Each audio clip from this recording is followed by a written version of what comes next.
With regulations and government restrictions on the world's population increasingly resembling George Orwell's dystopian nightmare of 1984, it's hard to have hope that things will get better.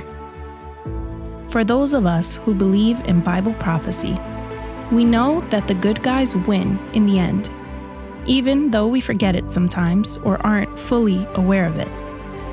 Another point to consider is exactly how long evil will have to reign. How long will it be night before the day comes? How long will we go through tribulations until we reach that promised land, metaphorically speaking? First, to put it in perspective, there is nothing new under the sun.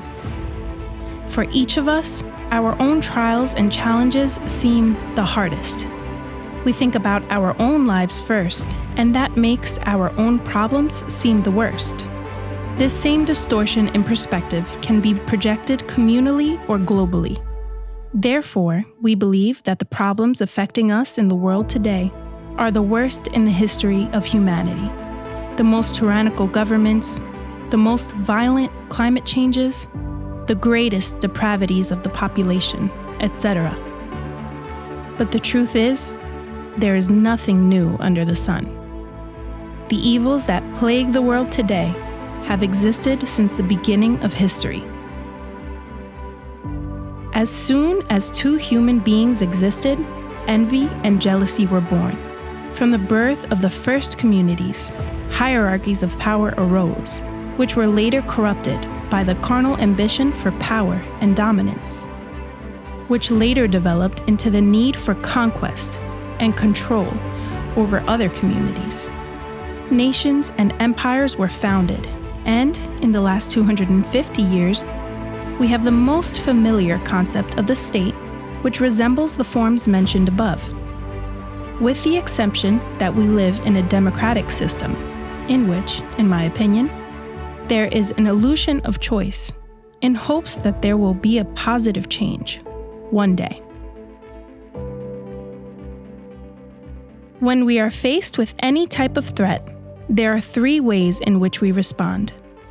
These are described in the reactions of fighting, fleeing, or paralysis, which refer to the involuntary physiological changes that occur in the body and the mind when a person feels threatened.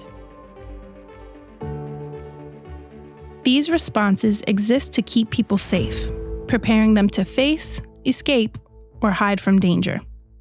Let's analyze these three kinds of responses in relation to the threat in which we currently find ourselves.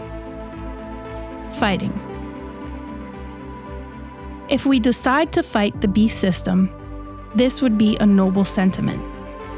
Many in the past have fought physically to preserve freedom and rights, whether at the familial, communal, or national level. Many times, it is not about overthrowing an entire government, but simply preserving order, advocating for the poor, and promoting justice in our own neighborhood. An important point to keep in mind in this mode of reaction is that we must choose our battles wisely, although there are many just causes. We must invest our time fighting where we can have a real impact and make a difference in a tangible way. Fleeing. It is wise to realize when there are no more battles to fight, or when we are outnumbered, or simply when the war is lost. It would be sensible to begin thinking of a plan to change our circumstances, such as moving to another city, removing our children from the public school system, etc. Meaning, in this case, fleeing would be the necessary thing to do at that moment. A family or individual can flee a country in which they feel threatened, searching for economic prosperity or simply to preserve their physical integrity. These are the main reasons people have migrated from one place to another throughout history. I want to emphasize, these two types of responses, fighting and fleeing, are not mutually exclusive. Our response to a threat can change according to the circumstances.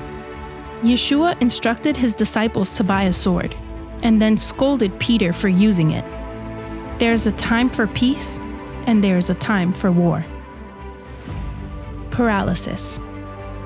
This type of reaction to a threat is, essentially, the absence of a reaction.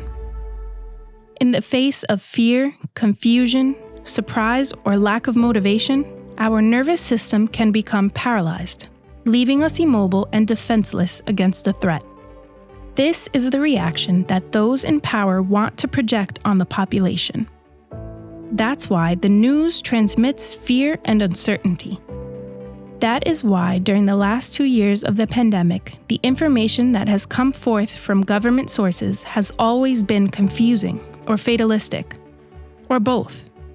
And that is why it is no coincidence that paralysis is the state in which the majority of the population finds itself. In the times when Yeshua walked through Judea and Galilee, the Roman Empire exercised control over the land. They collected taxes, controlled transportation and movement, imposed restrictions of all kinds, and decided who lived and who died. It was in this same setting that Yeshua preached the kingdom of heaven. But unlike the redemption that everyone expected at that very moment, in order to be freed from the unbearable Roman oppression, through political change and the coronation of a Jew, Yeshua, over Israel, the Messiah was speaking of another kingdom. A kingdom that was possible to access at that very moment, regardless of who the emperor or the president of a country was. A kingdom that could not be damaged by the hand of man. Nor does it age with the passage of time. A kingdom that existed before creation and will continue to exist when everything is finished. The kingdom of heaven. The kingdom of God. To escape the system of the beast, we must first realize that whatever happens around us on planet Earth in this physical world does not change in the slightest the power and sovereignty of the Creator over the entire universe. Second, it is imperative not to fear. This is a commandment that appears in the scriptures dozens of times, many of them accompanied by the tool that allows us to overcome fear: courage. Be strong and courageous, the Creator told Joshua before entering the Promised Land. Fear is a mechanism by which our brains help to protect us from danger. But there are times when overcoming that fear is the only way to overcome the obstacle. Overcoming fear and obstacles is precisely what makes us stronger, wiser, and more resilient. In conclusion, good times create weak men. Weak men create hard times. Hard times create strong men, and strong men create good times. What ails us is not only the system of the beast, but our feeling of helplessness to fight it. Whether we choose to fight by physical, legal, mental, or spiritual means, or we choose to flee, it is important to take a good look at our circumstances and then make the appropriate decisions based on prayer, good counsel, and rational logic. And in other cases, all it will take to escape the system of the beast will be to simply turn the TV off and restrict phone and social media use.